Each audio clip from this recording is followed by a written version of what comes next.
So sebenarnya tempat yang paling dahsyat ataupun tempat yang paling dalam ataupun tinggi adalah sebenarnya Jurang Mariana. So kalau korang tengok Gunung Everest tu sangat-sangat tinggi, sebenarnya lagi menyeramkan adalah Jurang Mariana tu tau. Dah lah dekat dalam laut.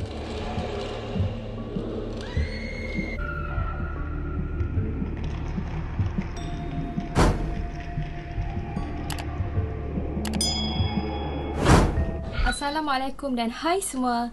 Okay korang, so straight to the point. Macam yang kita semua tahu, laut tu kan sangat-sangat luas kan. Even dia lagi luas, tersangat luas kalau dibandingkan dengan darat. Dan sampai sekarang masih lagi banyak kawasan dekat laut tu tidak diterokai lagi oleh manusia. Tapi tahu tak, sebenarnya dekat lautan yang luas tu ada satu tempat yang dikatakan sangat-sangat dalam tau. Dia punya tahap dalam tu sangat dahsyat, di mana tempat ini dikenali sebagai Jurang Mariana ataupun Mariana Trench dekat Filipina. Jadi lokasi Jurang Mariana tersebut terletak di bahagian barat Lautan Pasifik sejauh kira-kira 200 km dari Kepulauan Mariana. Jadi tempat ini memang sangat-sangat dikenali sebagai laut dalam jurang yang paling dalam dekat dunia ni tau. Jadi sebenarnya Jurang Mariana ni berbentuk macam bulan sabit dengan jarak sepanjang 2550 km korang, dan mempunyai lebar iaitu selebar 69 km. Jadi sebenarnya maksud dia dekat situ terdapat sebuah banjaran pergunungan yang panjang tau dekat dalam Lautan Pasifik tersebut, di mana menurut sumber sampai sekarang belum lagi ada manusia yang dapat ukur kedalaman sebenar jurang tersebut. Antara sebab dia adalah kerana kawasan laut dekat situ sangat luas. Jadi mereka ni tak pasti tahu bahagian mana sebenarnya yang paling dalam. Adakah dekat timur ke, dekat bahagian barat ke, dekat bahagian utara ke, ataupun dekat selatan. Tapi sebenarnya sebelum ni ada beberapa kali manusia cuba ukur kedalaman sebenar Jurang Mariana ni. Sebagai contoh, pada tahun 1875, kapal British HMS Challenger telah pun berjaya ukur kedalaman jurang tersebut iaitu sedalam 8,184 meter dengan menggunakan kaedah bunyi dan juga tali pemberat. Manakala pada tahun 1889, kapal USS Nero telah pun berjaya mencapai ukuran jurang tersebut dengan sedalam 9,636 meter. Pada tahun 1951 pula, kapal Challenger 2 telah pun menggunakan kaedah sonar iaitu pantulan bunyi yang jauh yang lebih tepat dan juga mudah untuk mengukur kedalaman berbanding kaedah yang dilakukan sebelum-sebelum ni, di mana mereka telah merekodkan jurang itu sedalam 10,900 meter. Manakala pada tahun 1957, kapal Soviet telah pun mencatatkan ukuran kedalaman sedalam 11,034 meter di sebuah lokasi yang mendapat gelaran sebagai Lubang Mariana. Tapi sebenarnya ukuran maksimum yang diketahui dan juga diterima pada saat ini ialah sedalam 10,984 meter di hujung bahagian selatan dekat jurang tersebut, di mana tempat ini juga dikenali sebagai Challenger Deep sebab ianya merupakan sangat-sangat dalam. Jadi berdasarkan ukuran ni iaitu 10,984 meter, korang dapat bayangkan tak betapa dalamnya Jurang Mariana ni. Okey, jadi sebagai contoh, kalau korang nak bandingkan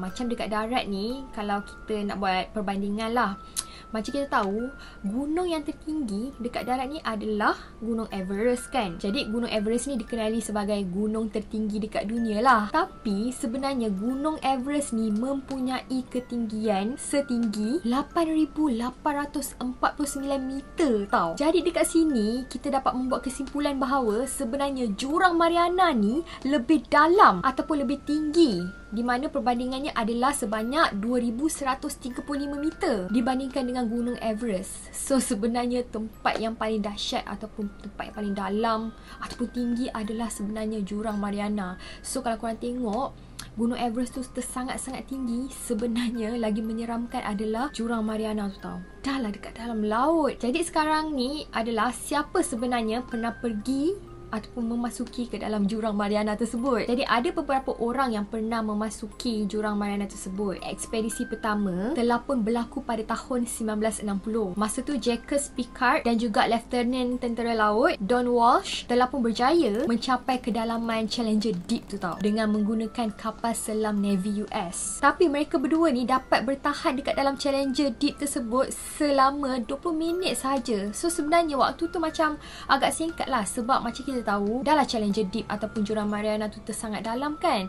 Lepas tu kan laut tu kan sangat luas. Dan pada masa yang sama, sebab apa mereka boleh bertahan selama 20 minit sahaja? Sebab mereka tak dapat bertahan dengan tekanan yang sangat tinggi dekat dasar laut tersebut. Dan malangnya masa tu tak ada satu pun gambar dapat diambil, sebab kapal selam yang mereka gunakan tu telah berlanggar tau dengan debu-debu dekat dasar laut tersebut, dan telah membuatkan pemandangan menjadi begitu kabur. Dan pada masa yang sama, mungkin pada masa tu kan teknologi tak macam sekarang kan. So daripada situlah mereka tak dapat membuktikan lah dari segi fotografi ataupun dari segi footage video. Jadi dikatakan lepas tu tak ada lagi individu yang menyelam tau dekat dasar Mariana Trench tersebut. Sampailah 50 tahun kemudian, dalam tahun 2012 macam tu, ada seorang penerbit filem science fiction iaitu James Cameron, di mana James Cameron ni buat pengetahuan korang, dia ni banyaklah menerbitkan filem-filem yang popular macam Titanic, Avatar tu semua. Jadi cerita dia, James Cameron ni telah pun menyelam secara solo dekat dalam Challenger Deep tersebut dengan menaiki kapal selam yang direka sendiri. So memang James Cameron ni memang sangat berani lah. Jadi dikatakan James Cameron ni berada dekat dalam Challenger Deep tersebut selama 3 jam tau. So boleh dikatakan agak lama lah. Dan beliau ni berjaya mengambil video dan juga gambar-gambar dekat dalam dasar laut tersebut. Bagaimanapun disebabkan tekanan yang sangat tinggi telah pun membuatkan peralatan-peralatan James Cameron ni terjejas. Sebagai contoh macam bateri dia cepat habis, perkakas sonar rosak, dan sebahagian sistem tujahan kapal turut gagal berfungsi tau, dan telah menyebabkan ianya sukar untuk dikendalikan. Okey, jadi pada tahun 2020 ni paling latest lah, ada seorang bekas angkasawan, beliau ni juga dikenali sebagai ahli geologi di NASA, iaitu Katie Sullivan, telah pun menjadi wanita yang pertama yang telah pun menyelam hingga ke titik dasar Challenger Deep tersebut tau. Dan yang hebatnya adalah pada masa tersebut beliau ni telah pun berumur 68 tahun. So memang fit lah si Katie ni. Jadi beliau telah pun berjaya menghabiskan ekspedisi dengan menggunakan kenderaan submersible DSV limiting factor. Okey, jadi sekarang kepada korang yang tertanya-tanya macam mana keadaan dekat dalam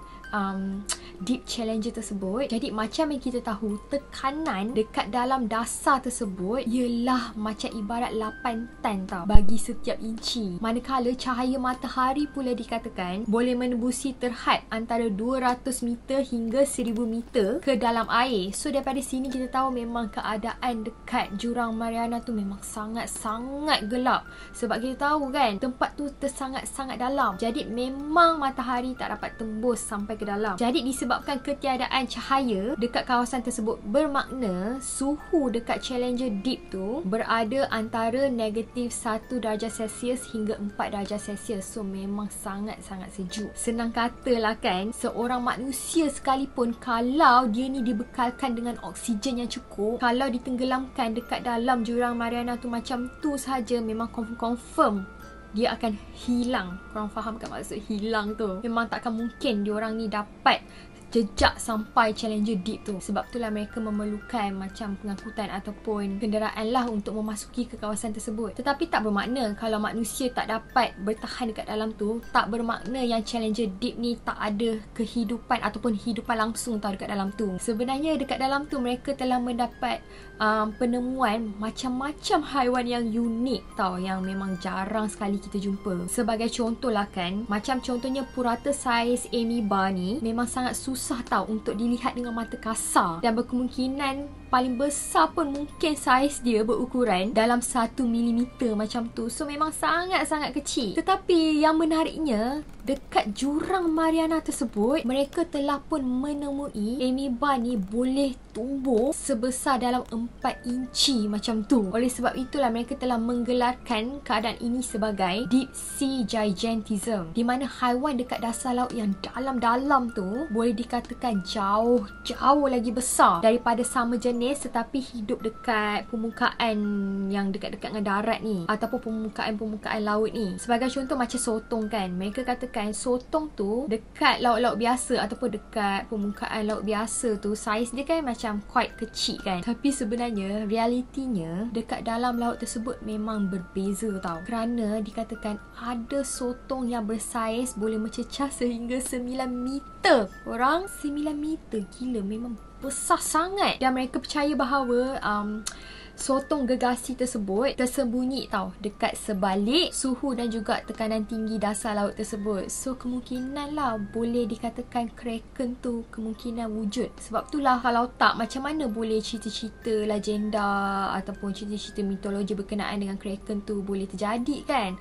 So boleh jadi mungkin kraken tu ada wujud dekat jurang Mariana macam tu, dan kemungkinan mungkin ada hidupan haiwan lain yang kita ingat mungkin tak wujud tapi sebenarnya wujud. Sebagai contoh macam mermaid ke tu semua, alam kita tak tahu kan, rahsia Allah. Jadi antara penemuan haiwan-haiwan yang lain, macam haiwan-haiwan yang pelik lah, yang macam kita tak dapat jumpa dekat permukaan laut ni, sebagai contoh macam pingpong tree sponge ni. Jadi haiwan ni mungkin korang tengok macam nampak cantik kan dan tak bahaya, tapi sebenarnya haiwan ni ada rambut-rambut yang kecil yang mampu membunuh tau. So sebenarnya don't judge a book by its cover. Nampak je macam okey, tapi sebenarnya boleh membawa maut. Okey, jadi yang ni pula goblin shark. So rupa dia agak pelik kan daripada bentuk jerung-jerung yang lain. Jadi dikatakan saiz jerung ni boleh mencapai antara 10 hingga 13 kaki. Berat dia pula boleh mencapai sampai 460 pound. Dan inilah sebahagian kehidupan yang agak unik pernah dijumpai dekat Mariana Trench ni.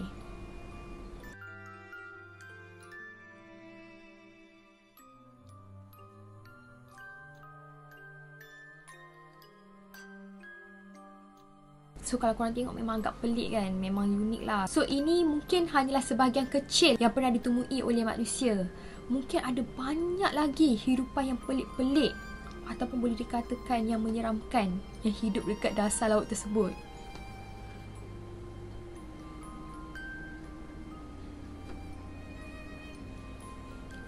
Okey, jadi itu sahajalah cerita tentang Mariana Trench ataupun jurang Mariana yang dikatakan sangat menakjubkan. So, thank you so much kepada korang yang dah tengok video ni sampai habis. Kalau korang suka dengan video ni, jangan lupa tekan butang like. Kepada siapa-siapa yang belum subscribe, bolehlah subscribe. So, see you again next time and bye!